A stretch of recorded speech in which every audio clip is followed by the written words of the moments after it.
L'ambassade d'Allemagne au Congo s'indigne du sabotage de ses actions dans la réserve de biosphère de Dimonika, située en Vouti dans le département du Kwilu au sud du pays.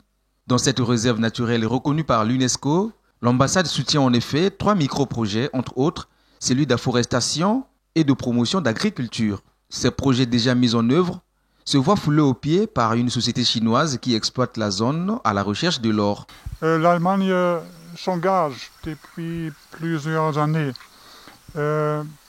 très intensivement ici au Congo pour la protection du climat, des forêts, de la biodiversité et de toute la richesse qu'on trouve ici, et également pour promouvoir le tourisme. Et on fait ça avec très grand succès.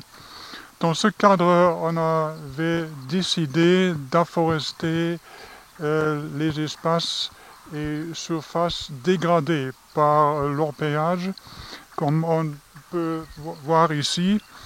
Mais on constate que depuis quelques semaines, il y a une autre très grande dégradation concernant par la société City, SARL, qui est venue ici pour exploiter de l'or à grande échelle.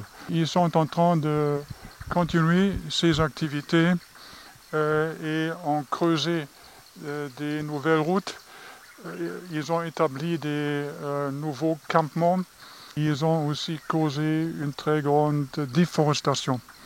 Et nos projets sont malheureusement touchés par les grandes machines que cette compagnie utilise ici pour exploiter de l'or. L'ambassadeur Wolfgang Klapper a donc fait une descente le 24 novembre 2024 pour s'enquérir de la situation. Sur les lieux, à quelques mètres du premier campement de cette société chinoise, des plans sont saccagés en termes d'hectares au passage des engins.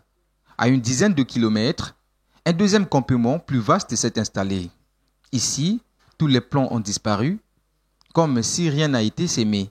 Pourtant, cette pancarte témoigne bien du lancement des travaux de l'opération de planting d'arbres. On avait replanté toute cette colline-là avec plusieurs centaines de arbres endémiques et cette surface aussi complètement détruite, mais dans ce cas pas les Chinois, mais par les opérateurs artisanaux. Je souhaite, c'était votre question, que les autorités de l'État interviennent ici pour arrêter cette exploitation illégale. Et ensuite, on peut penser à forester cette zone qui est à une très grande échelle détruite pour faire la réserve naturelle des Monica plus attractive.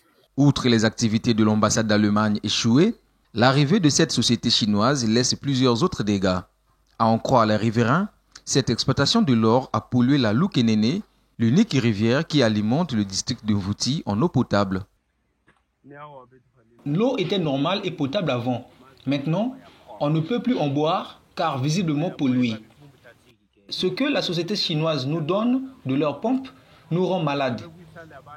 Même ma maman est souffrante. Landry Emmanuel et sa famille sont donc obligés de boire de l'eau de forage offerte par cette société. Mais la qualité reste à désirer.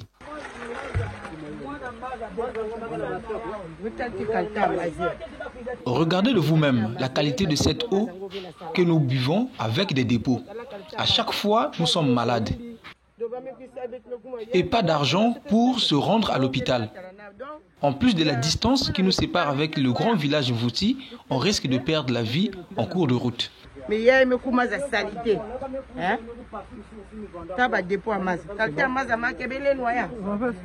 Selon le chercheur forestier Placide Kaya de l'ONG Congo National Conservation, cette rivière a perdu ses vertus suite au nettoyage des graviers. Les études seront donc menées pour déterminer l'éventuel usage du mercure. Quand on nettoie ces graviers-là, parce qu'ils prennent les graviers, ils nettoient et les eaux là sont rejetées encore dans le cours normal de la rivière. Et donc si s'avérait que nous avons des preuves de l'utilisation du mercure au niveau par les sociétés chinoises et même par les orpailleurs artisanaux. Et c'est très dangereux parce que ce mercure peut arriver jusqu'à Pointe-Noire. Toutes les sociétés qui utilisent l'eau minérale, ils prennent l'eau au niveau de la nappe du Mayombe.